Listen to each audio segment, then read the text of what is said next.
Bom dia, gente! Último domingo do ano. Último domingo do ano. Sabe de uma coisa? Você chegou até aqui. Independente do que você passou nesse ano, você chegou até aqui. Só de estar aqui, às vezes, para alguns de nós, é uma baita cura. Só da gente entender e viver os milagres de Deus. Isso já muda tudo, porque talvez alguns de nós tenhamos crescido e vivido viciados em aprender a fazer as coisas da nossa própria maneira. E alguns pela primeira vez começaram a depender de Deus e viram coisas acontecendo e passaram a entender que Deus fala, Deus cuida, Deus provê, Deus sustenta. Suas orações foram respondidas, você teve experiências com Deus, você desenvolveu maturidade. Talvez você, na última estação, plantou chorando e agora você já colhe sorrindo, como diz o Salmo 125. E por mais que cada um de nós esteja em momentos diferentes na nossa história, uma coisa é certa, Deus permanece o mesmo e aquele que promete é fiel para cumprir. A mesma palavra que às vezes para um está falando de provisão emocional, para outro está falando de provisão financeira. Porque Deus é um Deus que a Bíblia fala que Ele é o quê? Onipotente, tem todo o poder. Onipresente, está em todo lugar. E onisciente, Ele sabe de todas as coisas. Então, quando nós entendemos a natureza de Deus, nós podemos descansar no trabalhar dEle. Quando que você confia em alguém? Quando a pessoa o quê? Te dá provas da confiança dela, não é verdade? Quando a pessoa ela é ética, quando ela é responsável. Quando ela dá a palavra para você e ela cumpre. Então, cada vez mais você vai desenvolvendo um senso de pertencimento e de confiança. Já percebeu que quem faz muita coisa sempre faz mais uma? E quem não faz nada continua sem fazer? Você percebe isso? Então, se às vezes você faz 3, 4 coisas e você faz bem, você ainda consegue assumir mais uma. Mas você é aquela pessoa que tudo você faz pela metade, que você deixa para lá, vai deixando para depois, procrastina. E aí te entrega alguma coisa para fazer, você também não conclui. E você se pergunta, mas por quê? Porque confiabilidade, porque ser confiável tem muito a ver com conduta, com atitude, com responsabilidade. Quando eu empenho minha palavra e cumpro ela. Então Deus, Ele, quando empenha a palavra dele, Ele cumpre. Quantas orações você fez, pequenas ou grandes, e você teve aquela paz que excede o entendimento? Sabe aquela coisa que está passando um maior momento de crise ali, e você está orando, e parece que teu coração ele encontra um lugar de equilíbrio. Talvez você não tenha a solução ainda, mas você já tem a postura necessária para agir, até que a solução venha. Você recebe chaves, estratégias. Então a vida ela tem muito desse processo. E ela está o tempo inteiro, Deus falando com a gente, usando situações, está usando circunstâncias para ministrar o nosso coração e para nos lembrar que Ele é fiel para cumprir aquilo que Ele prometeu. E às vezes a gente só precisa lembrar dessa realidade mais vezes, no meio das situações, no meio das circunstâncias. G.K. Chesterton, ele fala uma frase que eu gosto muito. Cada época é salva por um pequeno punhado de homens que têm a coragem de não serem atuais. Para pensar. Você sabe quantas vezes Thomas Edison falhou até a lâmpada ser criada? Santos Dumont e o avião.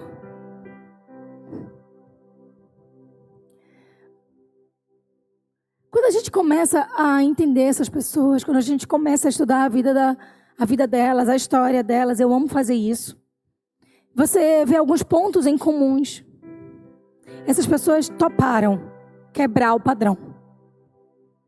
Essas pessoas aceitaram fazer coisas diferentes. Elas foram fora do padrão, fora da atualidade. Porque naquela época a atualidade era, a gente acende a vela.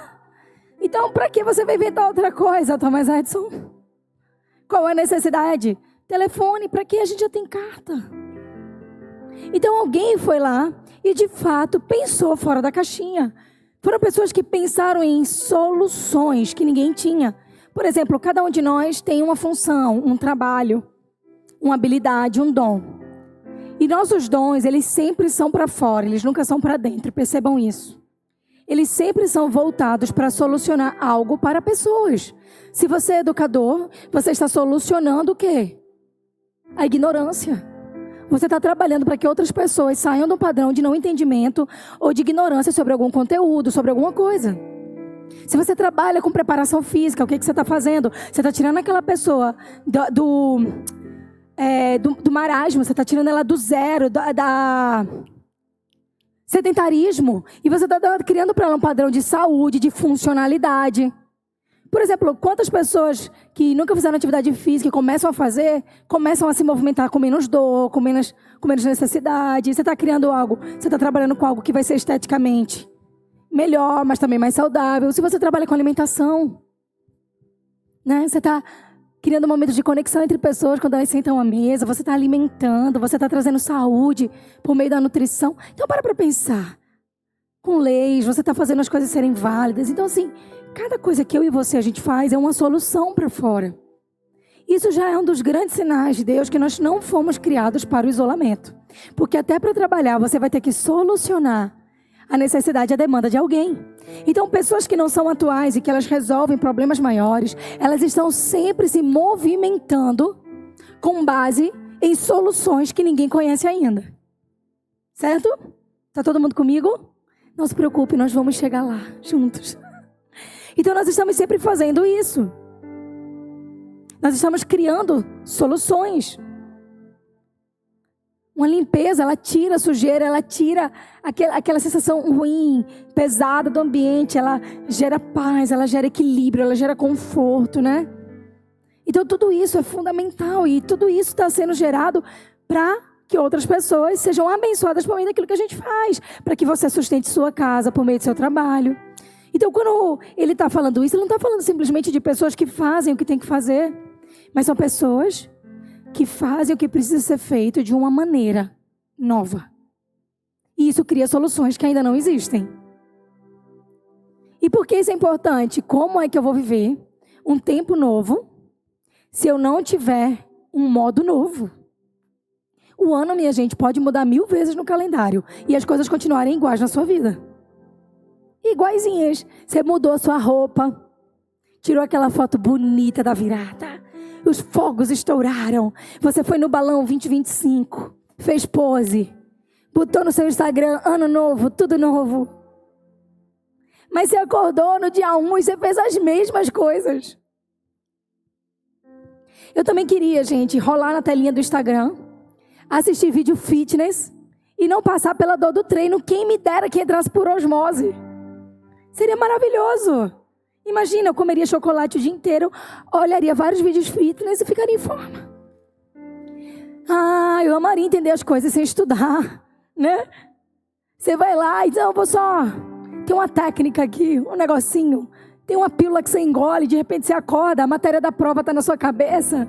Você vai lá na escola e passou de ano, não é não, meninas? Ô, glória! Sem passar aquele desespero de fazer a prova, né? Sem sofrer, o seu coração fica assim, aí, no que deu, foi A, B ou C, foi D de Deus.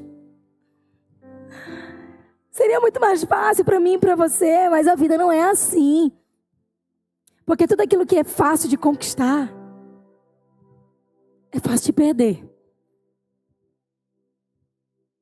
Essa é uma dica para os não casados ainda, tá, gente? Meninas, vocês são preciosas. Para de desespero. Rapazes, vocês foram feitos para ser determinados. Vão atrás, aí eu levei um não. Vai orar, criatura. Continua aí, fica no foco. Agora você quer ser o irmão metralhadora? Você tem que ser sniper, meu irmão. Você tem que olhar de longe ali, ó. E manter o foco. O cara com a metralhadora, ele tá no front, ele tá atirando para todo mundo. E todo mundo pensa assim, meu Deus, você não tem convicção. Alguma mulher quer ser casada com um homem sem convicção? Porque a gente quer dizer assim, olha, a gente quer o seguinte, que ele pergunta, amor, o que você quer comer hoje? A gente dizer, não sei. E ele acertar. Não é não, casadas? A gente quer que os homens leiam a nossa mente. É só isso que a gente quer. Queridos irmãos, não se desesperem. Amor, o que você tem? Nada! Deixa eu te dizer uma coisa. Ela disse nada, ela tem alguma coisa. Compre o chocolate, volte com flores e chame ela para sair. Não é não? Tu aguenta? Porque a vida pode ser mais complicada. Por que você é tão simples? Meu amigo, você foi feito para conquistar. Menina, você foi feita para ser conquistada e para dizer sim ou não. E para ouvir a Deus. Rapaz, você foi feito para ouvir a Deus. Marido, você foi feito para amar essa mulher como Cristo amou a igreja. Sabe o que ele fez pela igreja? Ele deu a vida por ela. Bem-vindo. Casou porque quis. Minha amada, você foi feita para olhar para esse homem e respeitar ele. Honrá-lo. Confiar. Talvez tenha vezes que você diga, mas eu sei que desse jeito não vai ser. Às vezes Deus vai honrar ele. Porque Deus confiou a ele aquela visão. E vai te honrar porque você confiou em Deus. Por mais que você não estivesse naquele momento confiando no marido. Porque Deus é um Deus de princípios. E Ele quer que vocês andem em aliança, não que vocês se destruam. O amor é colocar o outro acima. Imagina se todo mundo colocasse o outro acima. Como funcionaria? Toda briga é uma briga de ego. Toda briga é uma briga de o meu jeito, o que eu penso, o que eu quero. Mas o amor é paciente, ele é benigno, ele é perdoador, ele é compassivo. O amor sempre quer entender o que vai no coração do outro. O ego não. O ego quer provar a minha tese. Meu pai sempre diz algo em casamento que eu acho maravilhoso. Você não está casando para ser feliz. Sabia? Quando você casa para fazer alguém feliz. E se todo mundo quer fazer o outro feliz, no final da conta, quem é que fica feliz? Todo mundo. É mais simples do que parece. E por que eu digo isso? Porque são coisas tão pequenas às vezes que geram grandes problemas. São coisas tão simples que estão gerando a não mudança. São frases de efeito que a gente diz, mas que não são atitudes de efeito nas nossas vidas. E aí a gente chega no último domingo do ano e normalmente a gente está feliz por conquistas do ano, mas também tem um grupo que está assim, ó, nossa, seu grande problema é que você não fez tudo o que poderia ter feito. A verdade é essa. Porque quando nós fazemos tudo que poderíamos ter feito sobre alguma coisa, e aquilo não sai da maneira como a gente esperava, a gente pode confiar que Deus estava no controle, e que Ele deu um não ou um espera. Mas quando eu sou alguém que responde a estímulos, sou alguém reativo e não alguém que tem uma atitude que gera uma mudança, que tem um compromisso de fazer algo melhor, maior e diferente, o que acontece? Eu entro em frustração porque eu sei que eu tenho uma corresponsabilidade naquilo que não mudou na minha vida e eu fico frustrado. E aí o que acontece? A psicologia explica, primeiro acontece um baque na autoestima, senso de incapacidade, eu não consigo, eu não sou bom, eu não sou boa. Mas na verdade você tinha tudo que era necessário. O único problema é que você foi uma pessoa que só fez mais do mesmo.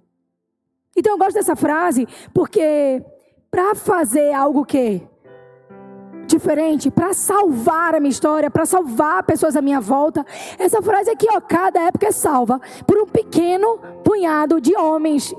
Ser humano, tá, gente? Não necessariamente homem. Sei lá, porque vai que rola uma militância aí. Que tem a coragem de não serem atuais. Então, peraí. As coisas só vão mudar com um pequeno grupo de pessoas que tem coragem de não ser atuais. Considerando o tamanho de Campinas, será que poderíamos nós ser o pequeno grupo? Você quer sair desse pequeno grupo porque eu quero? Você quer mudar a vida de alguém porque eu quero? Você quer mudar a história de uma criança porque eu quero? Você quer mudar a história de 100? Eu também quero. Então, quando nós entendemos isso, e nós entendemos que a chave aqui é coragem. Coragem. Tão simples. Coragem. O que é coragem? É não ter medo? Não, minha gente. Coragem é que nem andar de cavalo. Você vai com medo mesmo. Você não sabe se o bicho vai te derrubar ou não. Você não sabe se ele vai obedecer direita ou esquerda.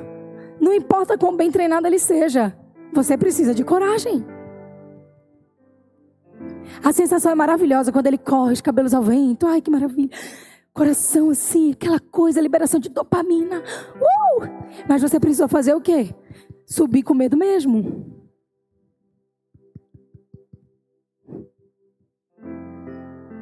E eu falar um negócio aqui. Eu vou falar. O problema é que a gente veio da geração que escutou tanta eguinha pocotó. Né? A eguinha pocotó. Olha que babaquice. E a gente cresceu sem a habilidade de gerar coisas além disso. Olha para a música atual. Ela tá melhor ou pior? É um toma lá da cá. É tudo a mesma coisa, o mesmo som. O que isso denuncia? Como está a cultura de um povo? Denuncia onde foi o coração dele. O mundo, de modo geral, abriu mão de fazer grandes transformações. Qual foi a última invenção dos últimos anos? Qual foi a grande invenção dos últimos anos? Me diga. Me diga. Que foguete não é de agora. Qual foi? A luz de LED? Que vem com base numa criação que já foi feita milhares de anos atrás. Então, o que está acontecendo? As pessoas estão perdendo a coragem de fazer mudança e estão reclamando que tudo está igual. Quando você vê as mulheres, elas estão todas iguais. Estão ou não estão? Eu achei o máximo a revolução do cabelo cacheado voltar. Sabe por quê? Porque elas começaram a voltar para suas identidades. Os homens começaram a ficar todos iguais. Todo mundo está igual, o adolescente está tudo igual. Tudo virou padrão, porque todo mundo quer ser igual para estar todo mundo dentro daquilo que precisa aceitar. Só que esse nunca foi o plano de Deus. Essa nunca foi a ideia dele. Você olha para um passarinho, olha para uma flor, é tudo diferente. Ele criou eu e você diferente. Nosso tom de pele, o nosso olhar, a nossa maneira de andar. Ainda que você não goste. As estaturas, os jeitos, a fala, a voz. Deus nos criou com identidade. E por que eu preciso então de coragem para ter a minha identidade e viver o que Deus tem para mim? Porque viver de uma maneira diferente vai ser sempre desconfortável para você e para os outros. Vocês já viram uma criança muito autêntica? É confortável ou desconfortável? A gente pode achar lindo, mas dá um trabalho. Porque a criança autêntica, ela está nem aí porque estão pensando dela. Ela está no meio da rua. Ela sabe quem ela é. A gente estava tentando assistir um filme. E Alice, bem alto, com o controle na mão. Toma, Maria, que estava a seus pés.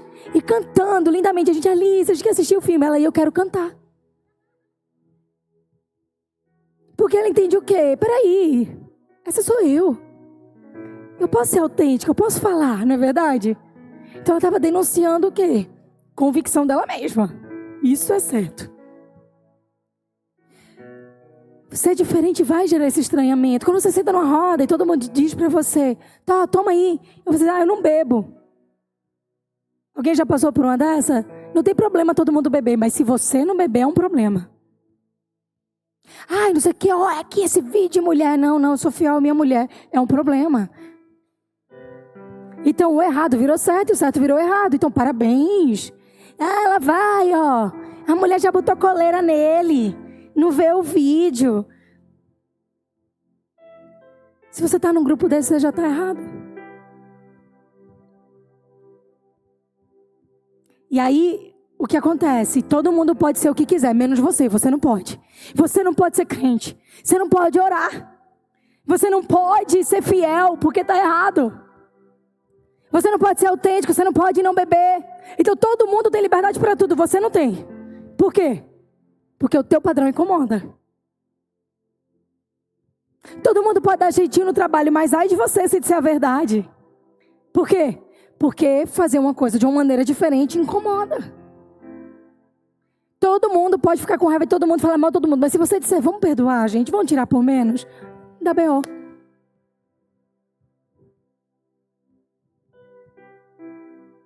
Vamos ressignificar, pronto. Por quê? Porque gerou um incômodo. E para fazer uma coisa diferente, eu vou ter que primeiro também conseguir matar o senso de agradar a todos, para levar em consideração a escolha de Deus. Eu vou precisar entender que as opiniões não vão definir a verdade que Deus tem para mim. A voz de Deus não é a voz do povo. A voz do povo gritou entre Jesus e Barrabás, que eles pediram, solta Barrabás. A voz do povo hoje te ensina o quê? O que a voz do povo diz no senso comum? Palavra tensa, né? Pro dia de hoje. Mas é porque às vezes a gente está tão preocupado em pregar coisas confortáveis para as pessoas que a gente acaba não ajudando elas a entrarem em uma nova maneira de viver. E eu prefiro que você fique com raiva de mim, feliz com Jesus, do que o contrário.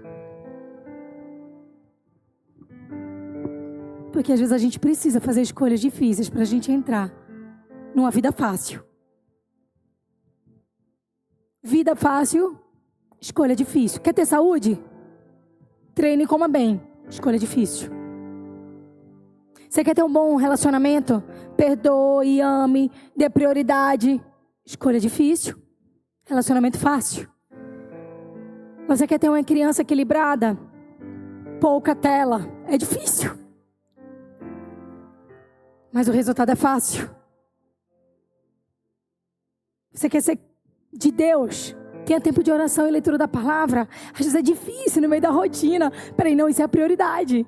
Vem cá, isso é a minha prioridade. Então, normalmente, a nossa vida vai envolver isso. A gente vai passar por momentos difíceis para a vida ser fácil. E toda mudança, ela só se sustenta quando eu e você, a gente tem compromisso. Compromisso. Compromisso é aliança. Compromisso é, eu não vou arredar o pé. Poxa, errei aqui hoje. Não, mas eu volto para o lugar. Eu digo, vamos começar de novo. Poxa, hoje eu dei mancada nessa área. Eu volto para o lugar e eu vou de novo. O compromisso é a escolha de não jogar tudo para cima quando algo não dá certo. Dá um exemplo aqui. Quando você está num dia que você faz aquele dia do lixo. E aí você come tipo uns 10 brigadeiros. Aí você pensa o quê? Pô, já comi o brigadeiro mesmo, então... Aí quando você vê no outro dia é normal. Isso é uma resposta do teu corpo. Isso é sobre alimentação e é sobre tudo na tua vida. Aí você se atola. Não, eu vou comer a pizza. Não, mas agora eu vou comer o yakisoba. Não, mas agora precisa de um docinho para acompanhar, né? Vou ali comprar um pudim. E aí você começa, certo? Aí você diz, não, foi só hoje. Aí você vai dormir, como é que você acorda no outro dia? Você deu vários picos de açúcar no teu sangue no dia anterior. O que acontece? No outro dia você já acorda querendo carboidrato. Qual seria o certo? Você meter aí proteína, uma carne, um ovo. Por quê? Para dar saciedade. Não é o correto? Vamos lá, aqui, ó. Também meu lado nutricional. Vamos. Vê que legal, o nosso corpo faz isso. Presta atenção. Qual seria o certo? Seria você reequilibrar naquele dia, né? Primeiro seria, quando você fez a besteira, você segurar na besteira que você já fez e pronto, beleza, agora equilibra de novo. Não. Aí você vai até o pico. Não, já gastei, quebrei o dia hoje, vou quebrar tudo. Aí no outro dia você faz a mesma coisa. Por quê? Porque o teu corpo está pedindo o padrão do dia anterior. Ele vai querer açúcar de novo para liberar em você a sensação de alegria, de saciedade, que você não adquiriu. Você sabia que você cumpriu uma lista, tipo assim, tenho 10 coisas para fazer e dá tique na sua lista, gera a mesma sensação? Libera o mesmo hormônio em você, a sensação dessa completude, do fazer, do realizar? Aí você fez, chega e você acorda no outro dia, não, mas é só mais um pouquinho hoje. Só mais um pouquinho, porque, né, seu corpo pede. E aí quando você entrou num ciclo vicioso, você, por exemplo, não ficou mal, não desenvolveu um excesso de açúcar no sangue, não engordou, porque você fez isso um dia. Mas porque aquele dia que você fez e que você não soube reequilibrar, virou para você um hábito. Porque você começou todos os dias o teu corpo a pedir algo, e você foi dando ali, você foi respeitando o teu corpo, mais do que você respeitou a tua capacidade de decidir corretamente. Então a mesma coisa acontece com a nossa alma. Quando a nossa alma, quando você libera, vem cá, vamos ser honestos, quando você está arretado assim, braba, e você... como é que você sai depois? Uma sensação que descarregou, não foi? Quando é que vem a ressaca moral? Depois que dá aquela ressaca moral, que você fica mal, né? Nossa, não devia ter... Só que o que acontece? No outro dia, tua alma vai pedir isso de novo, quando você tiver um problema. Porque por um minuto você teve ali, por isso que a Bíblia fala, não deixa o sol se pôr sobre a tua ira.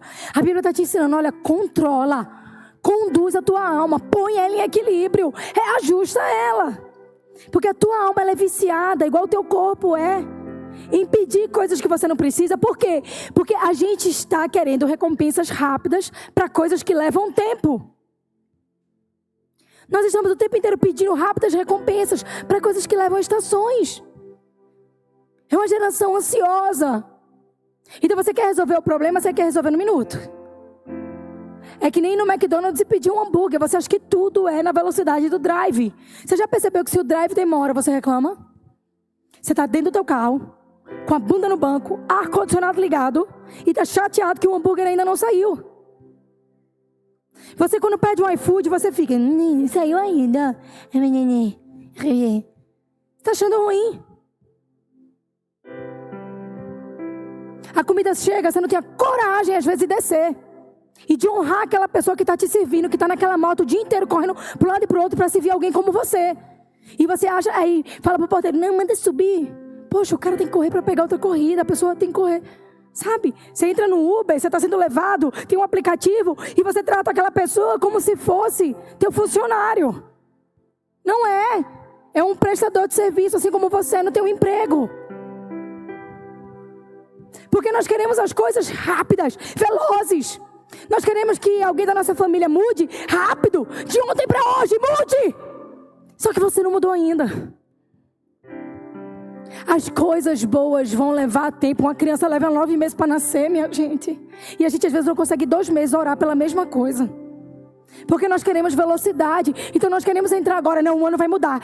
Eu quero logo que passe esse urucubaca desse finzinho de 2024. Que urucubaca que nada tu tem mais aí. Quantos dias? 4 dias? Que ainda dá para acontecer muita coisa. Foram 4 dias que levou para Jesus ressuscitar Lázaro. 4 dias, tem muita coisa morta que pode voltar a viver. Mas você está assim, quero logo me desfazer. Porque eu acho que quando viral, é assim, tocou meia-noite, é que nem a Cinderela, ela vira uma abóbora, mas você quer virar a carruagem.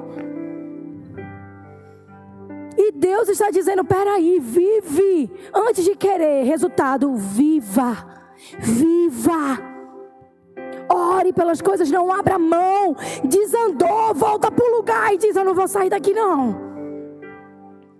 Magoou pessoas que são importantes na tua vida, saiu da linha, volta para a linha, me perdoa, desculpa.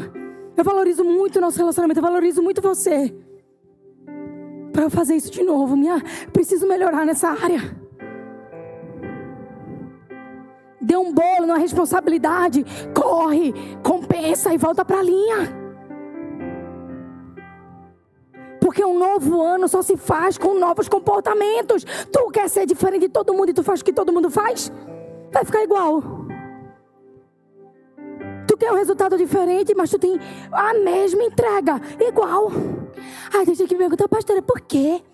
Fulaninho, menos tempo. Ciclaninha na igreja. Parece que a vida aconteceu tudo mais rápido. E eu já estou aqui há tantos anos. Porque, meu amor, fulaninho, ciclaninho, no tempo que chegou, fez assim, mergulhou. E disse, eu quero tudo de Deus, eu vou tirar isso da minha vida, eu vou abrir mão mais rápido daquilo, eu vou mudar meu comportamento aqui, eu vou orar e pedir graça a Deus, eu vou perdoar quem eu tenho que perdoar. E tu tá ainda com raiva da menina da escolinha de quando tu tinha 5 anos. E tu tá perguntando por que o negócio não acontece na tua vida? Porque você ainda tá preso a quem você era. Como que você pode se tornar em quem Deus te chamou para ser? Larga quem você era e abraça quem Deus escolheu você para ser. Porque mudança só se sustenta com compromisso. E compromisso é gerado com força e estrutura. Sabe o que é isso? A Bíblia fala que as pessoas que você pode confiar, ela faz uma diferenciação. E diz em Provérbios, olha,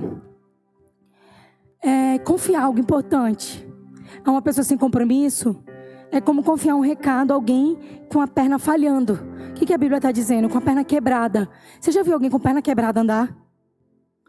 Já imagina um osso quebrado e você coloca força nesse osso, o que vai acontecer? Vai arregaçar tudo. Se o osso já está quebrado, você põe força, o osso vai romper a carne, vai ser uma bagunça, a pessoa não vai se movimentar, o recado não vai chegar. Então, compromisso é coisa de quem tem força e estrutura.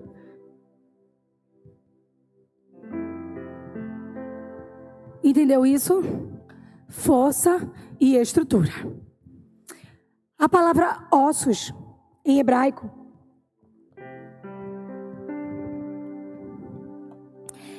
etzem. E etzem significa força e estrutura. Osso no hebraico, etzem. E etzem significa força e estrutura. E para mudar eu preciso de força e estrutura. Para viver algo novo eu preciso de força e estrutura. Eu preciso de rigidez. E o que sustenta o nosso corpo? O esqueleto, certo? Isso representa estabilidade. Você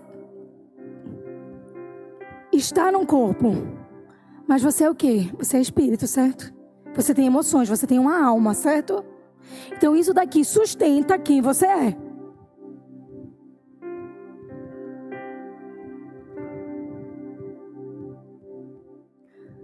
Para o judeu, o osso simboliza e representa a firmeza da fé de um homem e de uma mulher. E olha o que acontece aqui.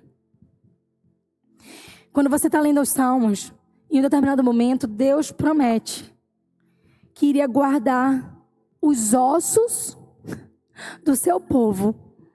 Gente, você está me acompanhando? A gente vai chegar lá junto, tá? A gente está viajando junto aqui, mas a gente vai chegar junto.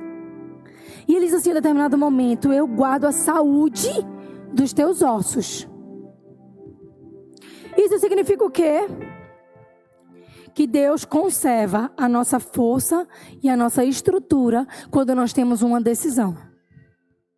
Que Deus, Ele é responsável, Ele é corresponsável comigo e com você. Isso é, Ele está entrando numa sociedade.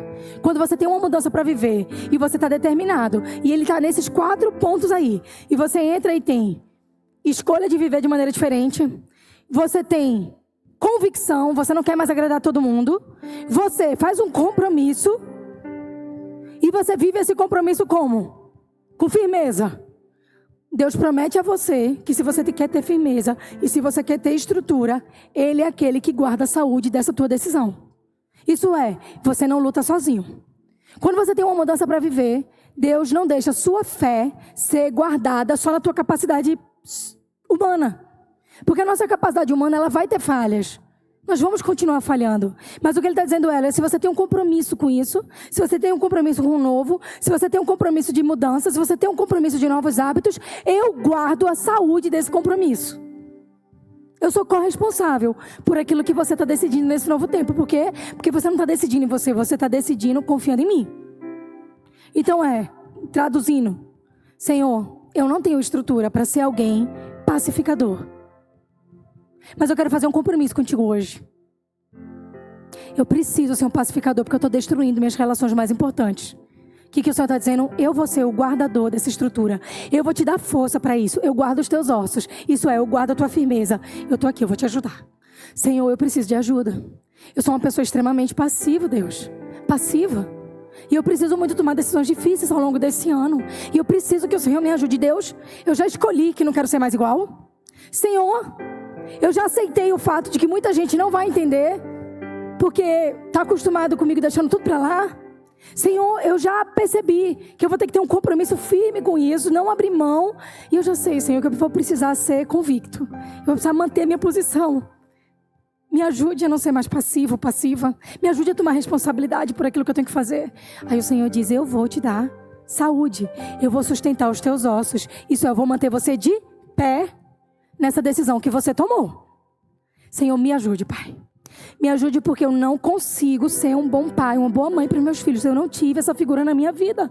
Senhor, me ajude porque eu olho para as crianças e às vezes eu só quero que elas cumpram as coisas, que elas cumpram as metas. Eu não consigo sentar no chão, eu não consigo conversar, eu não consigo brincar, eu não consigo ter tempo de qualidade. Eu me cobro demasiado. Mas eu entendi que isso é um problema, eu quero mudar. Senhor, eu tenho um compromisso contigo, Pai. Não importa se vão dizer e o que vão dizer. Eu quero ser firme nisso. O Senhor diz, vem cá. Eu vou te ajudar. Eu vou te manter o quê? Firme e estruturado. Eu vou te manter de pé. E se eu cair, a tua mão me levantará. E se eu chorar, toda lágrima você enxugará. Basicamente é isso. Eu caminhei com vocês até aqui para dizer isso. Todo mundo entendeu? Estamos juntos? Apesar do calor, você continua vivo? Aleluia. Se a pressão baixar, alguém avisa que tem sal. A gente vai manter você de pé. Nós vamos sustentar os teus ossos aqui nessa manhã. E aí o que acontece? Eu quero trazer vocês para Ezequiel 37. Vê que legal. Ezequiel 37, Ezequiel era um homem de Deus, era um profeta. E eles estavam vivendo um tempo desafiador em Israel, onde muitas coisas iam ter que mudar na história. As coisas estavam tomando rumos terríveis. O povo estava tomando decisões pobres. Eles estavam se moldando a uma cultura que não era a cultura dos céus, não era a cultura de Deus para eles. E eles estavam sem perspectiva de futuro. Israel estava assim, poxa, o que vai ser da nossa amanhã? Eles já não sabiam mais quem eram, para quem tinham nascido. Eles estavam tão aculturados, tão moldados. Eles faziam tanto que todo mundo fazia. Eles estavam tão iguais a todo mundo, que eles estavam numa posição onde eles estavam completamente passivos e esperando só as coisas darem errado. Então eles não tinham mais essa visão de, olha, a gente vai vencer, a gente vai fazer isso, a gente vai conquistar tal território, a gente tem a capacidade daquilo. Eles esqueceram até as promessas de Deus para eles. E aí Deus pede a Ezequiel para se retirar um tempo e para orar. E olha aqui o que Deus fala com Ezequiel. A mão do Senhor estava sobre mim, e por seu espírito ele me levou a um vale cheio de ossos. Ele me levou de um lado para o outro e pude ver que era enorme o número de ossos no vale, e que os ossos estavam secos. E ele me perguntou, filho do homem, esses ossos poderão tornar a viver? E respondi, ó soberano Senhor, só tu sabes. Então ele me disse, profetize aos ossos e diga-lhes, ossos secos, ouçam a palavra do Senhor. Ossos secos, ouçam a palavra do Senhor. Ossos secos, gente, você já pegou em um osso seco? Ele é firme? Não. Quando o osso seca, quando ele perde a capacidade de maleabilidade dele, formada pelo conjunto de cartilagem e de tudo que envolve ali aquele osso, colágeno, o que acontece? Ele parte com facilidade. Então, o que ele estava vendo? Um bando de coisa que deveria ser para dar estrutura, que deveria dar firmeza, que deveria dar vida, e estavam o quê? Instáveis. Se ele pisasse, se ele tocasse... Então, peraí, como é que Deus quer dar uma visão de futuro para o homem e leva ele para um lugar onde não tem futuro nenhum? Porque os ossos ali estavam secos, não tinham firmeza, não serviam para nada. Era um vale cheio de ossos, isso é, ele só via morte, destruição. E Deus estava dizendo a ele, eu vou te dar uma visão de futuro. Tu entende isso? Eu vou te dar uma visão de futuro. Olha para o que está morto hoje, vou te dar uma visão de futuro. Olha para o lugar seco na tua vida, porque Deus quer te dar uma visão de futuro. Olha para esse útero seco, eu quero te dar uma visão de futuro. Olha para essa vaga aí, que não existe mais, eu quero te dar uma visão de futuro. Olha para o casamento desfeito, eu quero te dar uma visão de futuro. Olha para a tua última dor, para o túmulo, para a última pessoa que você se despediu, eu quero te dar uma visão de futuro. Senhor, será? Mas Ezequiel diz, soberano, tu sabes. Sabes? Então ele me disse, profetize aos ossos e diga-lhes, ossos secos, ouçam a palavra do Senhor. Assim diz o soberano Deus a esses ossos, farei o Espírito entrar e vocês terão vida. Porém tendões em vocês e farei parecer carne sobre vocês, e os cobrirei com pele, porém um espírito em vocês e terão vida. Então vocês saberão que eu sou o Senhor. Peraí. Vem cá. Olha para esse diagnóstico seco e diz a ele assim, ó, você vai mudar e vai reverter naquilo que disse o Senhor. Olha para essa situação aí e diz, olha, eu vou te perdoar, eu vou curar, eu vou restaurar e nós vamos viver o melhor nível de relacionamento, de amizade que nós já tivemos. Olha para esse lugar vazio e diz assim, o Senhor vai encher de vida, de graça e de poder. Eu nunca mais me sentirei sozinho, sozinha. Olha para essa ausência. Tem gente com ausência, às vezes, num documento que não tem um nome. Olha para essa ausência e diz, eu sou filho do Pai dos céus. Olha para as ausências e começa a profetizar. O que Deus estava dizendo a Ezequiel era, Ezequiel, para de ver com os teus olhos e começa a ver de acordo com a minha palavra. E profetizei conforme a ordem recebida. Enquanto eu profetizava, houve um barulho, um som de chocalho, e os ossos começaram a se juntar, osso com osso, osso com osso, osso com osso. Olhei, e os ossos foram cobertos de tendões e carne, e depois de pele, mas neles ainda não havia espírito. Às vezes Deus começa a restaurar alguma coisa na nossa vida, fica ali a casca, né? A capa. Fica ali.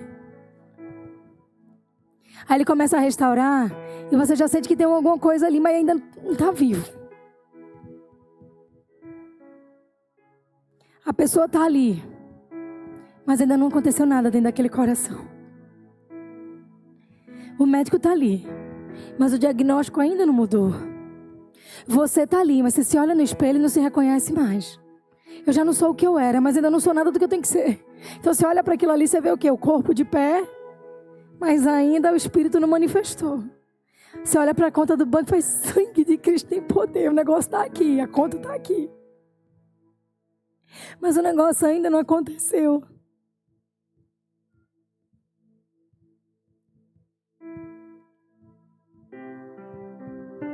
Você às vezes olha para um chaveiro, né? Tem gente que gosta de fazer propósito com Deus. Aí compra um chaveirinho, eu vou comprar esse chaveirinho. E vou guardar, porque eu vou lutar até conquistar. Aí você olha para o chaveirinho, ele ainda não está com a chave. Você está orando, você sente que alguma coisa aconteceu. Um barulho novo já surgiu. Se o louvor já quiser ficar aqui em cima, um barulho novo já surgiu. Já tem um sonzinho ali de que algo está mudando. Eu lembro quando a gente chegou aqui em Campinas.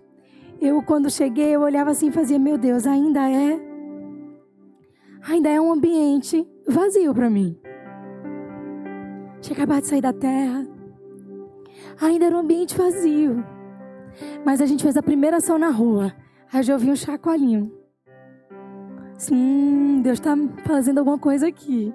Depois a gente se reuniu na sala de casa. Já era mais um barulhinho de osso com osso.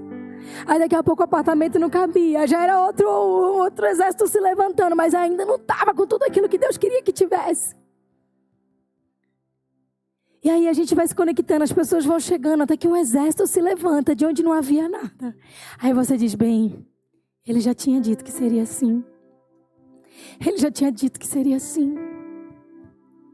Ele já tinha falado para mim. Era a primeira vez que eu fui na médica. Ela disse: olha, sua endometriose está tão profunda que ela atingiu o seu intestino. E talvez a gente tenha que tirar até uma parte do seu intestino, sabe? E aí para você engravidar vai ter que ser com muito tratamento. Eu calculo uma média de 7 anos de espera. Eu lembro que eu saí daquele consultório assim, parecia que tinham me matado. Eu disse: meu Deus. Peguei aquele diagnóstico e eu entrei dentro do carro e eu chorava. Eu dizia: gente, mas isso não combina com a palavra de Deus. Não combina com o que Ele me falou. Tudo bem se o Senhor não quiser que eu gere. Eu quero muito adotar de qualquer modo. Mas o que eu me pergunto é: o Senhor tinha dito outra coisa. Então será que eu ouvi errado? E eu me lembrei: eita. Soberano Senhor, só Tu sabes. Será que isso vai ter vida? Só Tu sabes. A médica me deu 7 anos. 7 meses depois, eu estava grávida de Davi. E assim, eu olhei para aquele vale e ainda estava seco. Ainda não tinha nada. Mas eu já o adorava e dizia: Senhor, eu sei. Só Tu sabes. Só Tu sabes. Só Tu sabes. Tem momentos na nossa vida que a gente precisa dizer: Senhor, só Tu sabes. Só Tu sabes. Será que esses ossos vão ter vida de novo? Senhor, só Tu sabes. Será que esse relacionamento se restaurará? Senhor, só Tu sabes. Será que vai ter uma oportunidade para mim? Só Tu sabes. Senhor, será que eu vou ser curado das dores? Que eu já fui machucado em igreja? Senhor, só Tu sabes. Mas sabe de uma coisa? Já dá um barulho ali de osso com osso batendo. Já tem algo se movimentando. Porque eu já estou te perguntando o que o Senhor quer disso tudo. Senhor, será que um dia eu ainda vou voltar a confiar? Só Tu sabes. Senhor, será que algum dia eu ainda vou olhar para alguém com a convicção de que eu estou disposta a confiar, a me entregar? Só Tu sabes. Será, Deus, que eu vou ver essa pessoa entregar a vida a Ti? Senhor, só Tu sabes. Mas quanto a mim, eu vou olhar para esse vale de ossos secos e vou dizer o que o Senhor mandou eu dizer. Porque quando não tinha mais perspectiva para aquele povo, o Senhor mandou o profeta profetizar. ainda não havia espírito neles, é o que está dizendo. E a seguir ele me disse: profetize ao espírito, profetize, filho do homem, e diga-lhes assim: diz o soberano Senhor, venha desde os 4 ventos, espírito, e sopre dentro desses mortos, para que vivam. Profetizei conforme a ordem recebida, e o espírito neles entrou. Eles receberam vida e se puseram de pé, e se tornou um grande exército. Para pensar. Aquilo que parecia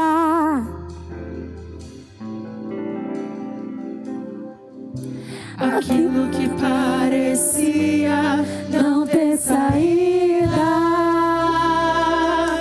aquilo que parecia ser minha morte, mas Jesus mudou minha sorte. Sou um milagre, estou aqui. usa-me, Sou teu milagre, usa-me, eu quero te servir. Usa-me, eu sou a tua imagem. Usa-me, ó filho de Davi.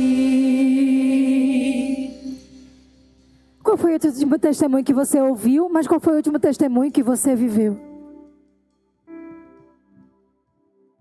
Porque quando você escuta alguns nãos que não são nãos de Deus, está na hora de você começar a profetizar. Porque tem hora que quando você vê morte, não deveria ter vida. Ah não, você já perdeu isso, desiste, tá? O papel já vai ser passado. E a gente vai se conformando, a gente vai olhando para o vale de ossos secos e dizendo: deixa estar. Deixa estar. Mas o Senhor disse a ele: profetize. Profetizei conforme a ordem recebida, e o Espírito do Senhor entrou neles. Receberam vida e se puseram de pé, e esse exército era enorme. Então ele me disse: filho de homem, esses ossos são a nação de Israel. Eles dizem: nossos ossos se secam, e a nossa esperança morreu. Fomos exterminados. Por isso profetize e diga-los: assim diz o soberano Senhor, diga ao meu povo: vou abrir os túmulos e fazê-los sair.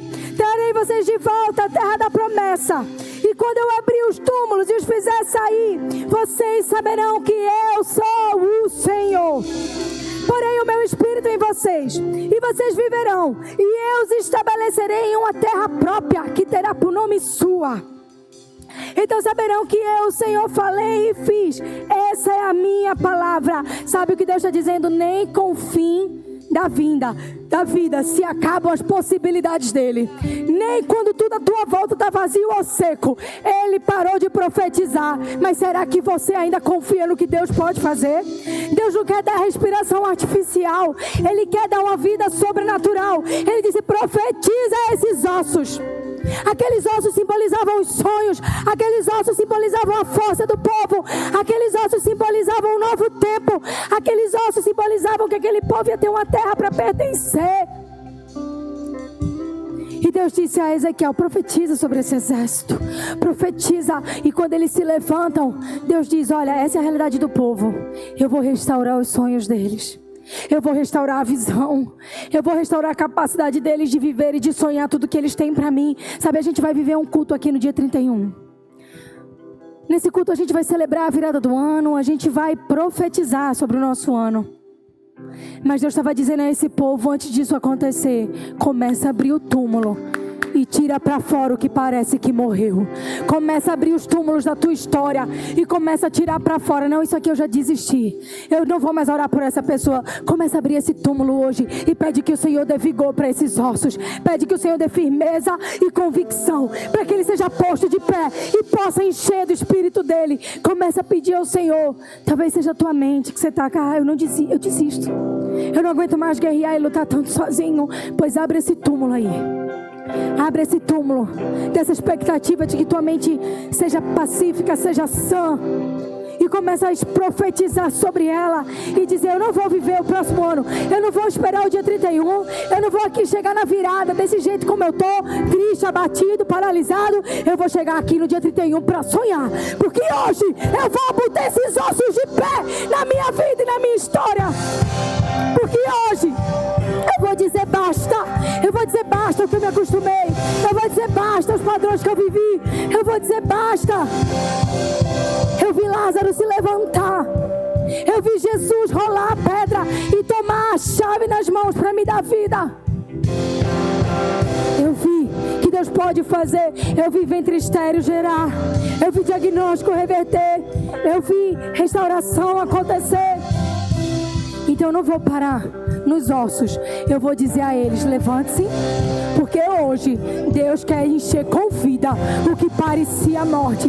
E se tem alguma área na tua vida hoje que você precisa que esse exército se levante, que você precisa que haja vida nesses ossos e nesses tendões, eu quero convidar você a ficar de pé nesse momento.